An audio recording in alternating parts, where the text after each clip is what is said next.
फिल्मों के जग्गू दादा यानी जैकी श्रॉफ आज 66 साल के हो गए हैं। कभी मुंबई के 3 बत्ती चौल के 10 बाई 10 के कमरे से अपनी जिंदगी की शुरुआत करने वाले जैकी श्रॉफ आज 212 करोड़ रुपए की संपत्ति के मालिक हैं। उनका बेटा टाइगर भी बॉलीवुड के टॉप स्टार्स में से एक है। दिलचस्प बात यह है कि सफलता मिलने के बाद भी जैकी श्रॉफ अपनी जिंदगी के शुरुआती दिनों को नहीं भूले हैं। 3 बत्ती की चौल में अभी भी उनका वो एक कमरे का घर है जहां अक्सर वो पुराने दिनों को ताज़ा करने के लिए जाया करते हैं। एक इंटरव्यू में उन्होंने खुद ही कहा था, मुझे अभी भी सुकून की नींद उसी चौल के उसी कमरे में आती है। जैकी की जिंदगी खुद कम फिल्मी नहीं रही है। उनके पिता गुजराती थे, मां कजाकिस्तान की। पिता काकूभाई श्रॉफ एस्ट्रोलॉजर भी थे। जैकी की जिंदगी के 31 साल 3 बत्ती की चौल में गुजरे। जब वो फिल्म हीरो के बाद स्टार बन चुके थे तब भी कुछ साल उसी चौल में रहे। चौल के जग्गू दादा से मॉडल और मॉडल से हीरो बनने तक का उनका सफ़र खासा दिलचस्प है। जैकी श्रॉफ कभी थिएटर के बाहर मूंगफली बेचा करते थे, कभी फिल्मों के पोस्टर चिपकाते थे। एक दिन बस स्टैंड पर एक आदमी ने उन्हें देखा और कहा, मॉडलिंग करोगे क्या? जैकी ने सवाल के बदले सवाल पूछा, पैसे दोगे क्या? इन 2 सवालों में हुई बातचीत ने चौल के उस मामूली लड़के को बॉलीवुड का स्टार बना दिया। आइए आज उनके जन्मदिन के मौके पर आपको उनकी ज़िंदगी की कहानी सुनाते हैं। जैकी श्रॉफ का जन्म 1 फरवरी 1957 को मुंबई की चौल में हुआ था। इनकी मां रीटा सालों पहले कजाकिस्तान में हुए तख्ता पलट के बाद अपनी जान बचाकर लाहौर भाग आई थीं। 1936 के आसपास कजाकिस्तान में जंग का माहौल था। रीटा करीब 10 साल की थीं। वहां रहने वालों को बड़ी संख्या में मारा जा रहा था। जैकी की मां रीटा की 7 बहनें थीं। ठंड से बचने के लिए उन लोगों ने शरीर पर लहसुन का पेस्ट लगाया था। गर्मी इतनी हुई कि पूरे शरीर पर बड़े बड़े पिंपल्स हो गए। जब सैनिक उन्हें मारने पहुंचे तो उन्हें लगा ये कोड़ है जो छूने से फैल जाएगा। गनीमत रही कि पूरे परिवार को छोड़ दिया गया। जान बचाकर 7 बहनें अपनी मां के साथ लाहौर आईं और फिर दिल्ली आ गईं और बंटवारे के बाद मुंबई में रहने लगीं। यहाँ उनकी मुलाकात काकूभाई श्रॉफ से हुई। काकूभाई एक ज्योतिषी थे। दरअसल काकूभाई एक बेहद रईस परिवार के थे और स्टॉक मार्केट के बड़े शेयर होल्डर थे, लेकिन एक बार उनके सारे पैसे डूब गए और परिवार रास्ते पर आ गया। 17 साल की उम्र में काकूभाई ने रोजी रोटी कमाने के लिए अपना घर छोड़ दिया। मुंबई की चौल में रहते हुए उनकी मुलाकात रीटा से हुई और फिर दोनों ने शादी कर ली। चौल में रहते हुए ही रीटा ने 2 बच्चों को जन्म दिया। जैकी उनके छोटे बेटे थे। जैकी का बचपन और जवानी 3 बत्ती स्थित चौल की उस 10 बाई 10 की खोली में ही बीता। उस चौल में 7 खोलियां थीं जिनमें करीब 30 लोग रहते थे और इनमें सिर्फ 3 बाथरूम थे। रोजाना बाथरूम जाने के लिए लाइन में लगना आम बात थी। इस चौल से जैकी को इतना लगाव है कि वो आज भी जब समय मिलता है तो यहाँ चले जाते हैं और उस दौर के दोस्तों से खूब मुलाकात करते हैं। जैकी श्रॉफ के बड़े भाई उनसे 7 साल बड़े थे। वो हमेशा चौल के लोगों की मदद के लिए तैयार खड़े रहते थे। किसी को भी मदद चाहिए होती थी तो उनके पास चला आता। उनकी पूरे 3 बत्ती इलाके में बहुत अच्छी पकड़ थी। जैकी श्रॉफ चौल में रहकर फिल्में लगने का इंतजार करते थे। उन्हें फिल्म लगने पर पोस्टर चिपकाने का काम मिलता था। वहीं सिनेमाघरों के बाहर मूंगफली बेचकर भी उन्हें चंद रुपए मिल जाते थे। 1967 में उनके बड़े भाई की मौत हो गई। एक दिन जैकी ने चौल में सुना कि कोई समुद्र में डूब रहा है। भीड़ हटाते हुए जब जैकी नज़दीक पहुंचे तो देखा कि वो डूबने वाला शख्स और कोई नहीं बल्कि उनके खुद के बड़े भाई हैं। 10 साल के जैकी ने अपने बड़े भाई की तरफ तार फेंका, लेकिन वो तार भाई के हाथ से फिसल गया। जैकी की आंखों के सामने ही उनका बड़ा भाई डूब गया। दरअसल जैकी के भाई ने जब एक आदमी को डूबते हुए देखा था तो खुद पानी में छलांग लगा दी थी, जबकि उन्हें खुद तैरना नहीं आता था। मौत से ठीक 1 हफ्ते पहले ही जैकी के भाई की मिल में नौकरी लगी थी। बड़े भाई की मौत से जैकी श्रॉफ बुरी तरह टूट गए थे। इसके बाद खुद उन्होंने भाई की जगह लेने का फैसला किया। जैकी खुद पूरे चाल के लोगों की मदद किया करते थे।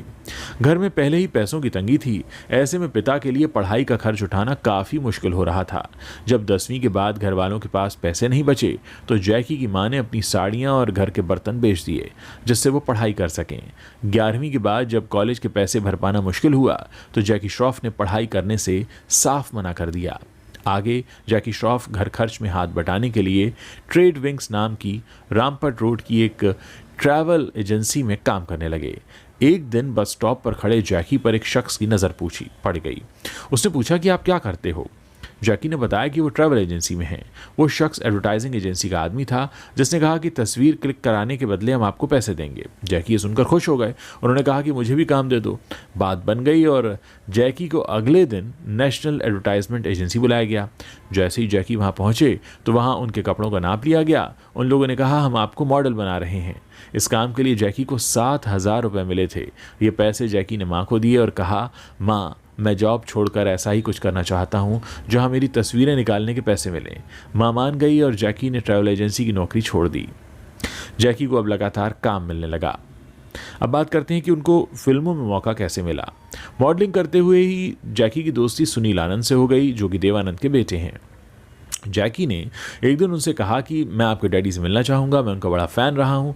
जब जैकी देवानंद से मिलने पहुँचे तो उन्होंने कहा, सुबह सुबह तुम्हारी तस्वीर देखी और शाम को तुम मेरे सामने खड़े हो, मैं तुम्हें रोल ज़रूर दूंगा। जैकी श्रॉफ को देवानंद की फिल्म में सेकंड लीड रोल मिला था। 15 दिनों बाद देवानंद ने जैकी से कहा कि वो रोल तो मैंने मिथुन चक्रवर्ती को दे दिया है, अब मैं तुम्हें दूसरा रोल दूंगा। जैकी को शक्ति कपूर के चेले का रोल मिल गया। शुरुआत में काम अच्छे से नहीं कर पाए तो उन्हें खूब डांट पड़ी। वो फिल्म थी 1982 की फिल्म स्वामी दादा। इसके बाद सुभाष घई ने जैकी को फिल्म हीरो में काम दे दिया। फिल्म ज़बरदस्त हिट रही और जैकी हीरो बन गए। साल दर साल बेहतरीन फिल्में देते हुए जैकी स्टार बन गए। कई फिल्मों में नजर आने के बाद भी जैकी चौल में ही मां के साथ रहते थे।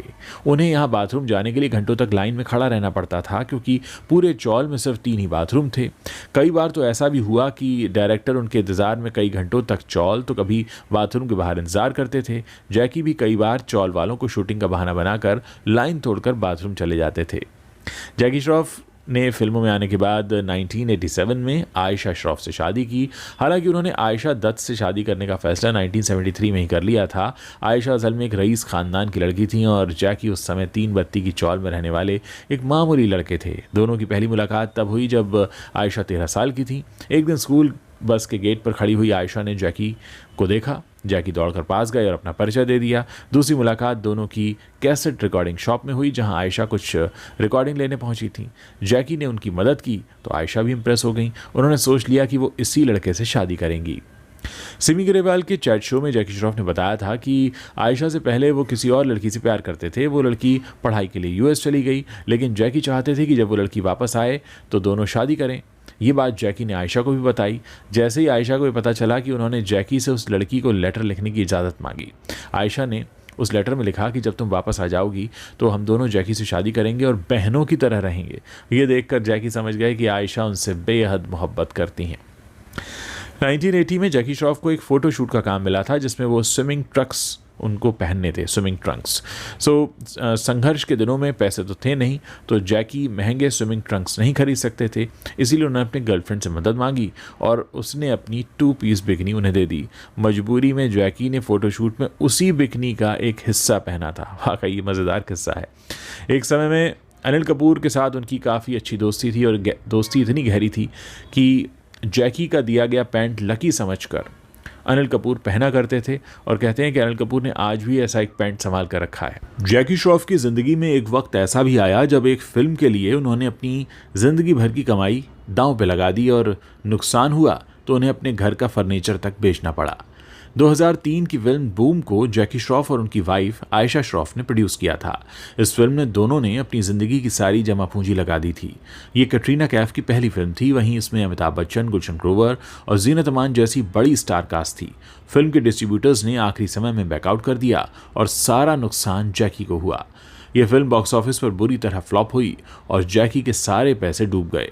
गरीबी ऐसी आई कि घर का फर्नीचर, आर्ट वर्क और पूरा का पूरा घर तक बिक गया।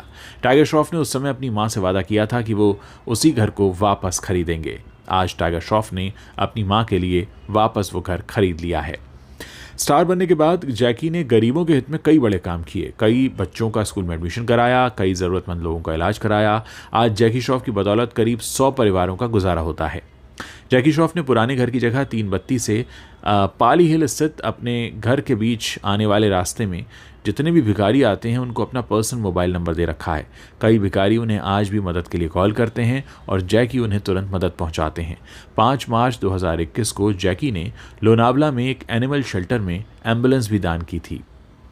एक बार पूरी तरह से कंगाल होने के बावजूद जैकी श्रॉफ की नेटवर्थ करीब $26 मिलियन यानी आज की डेट में 212 करोड़ रुपए की है। 2012 तक जैकी श्रॉफ सोनी टीवी के 12% शेयर्स के मालिक थे, लेकिन उन्होंने इन शेयर्स को बेच दिया है। जैकी हर फिल्म के लिए करीब 4 करोड़ रुपए की फीस चार्ज करते हैं। इसके अलावा जैकी श्रॉफ ऑर्गेनिक फार्मिंग भी करते हैं। जैकी श्रॉफ को लग्जरी गाड़ियों का भी शौक है और आप समझ सकते हैं कि वो एक ऐसे मिसाल की तरह हम सबके बीच चल रहे हैं जिसने सड़क से उठकर अपना सफ़र शुरू किया और जो आज शोहरत और दौलत की बुलंदियों पर है। उम्मीद है जैकी श्रॉफ का ये सफ़र सुनना आपको अच्छा लगा होगा। अगर ऐसी ही कहानियाँ आप आगे भी सुनना चाहते हैं तो इस चैनल को सब्सक्राइब कर सकते हैं और अगर वीडियो पसंद आया हो तो इसे शेयर करना मत भूलिएगा।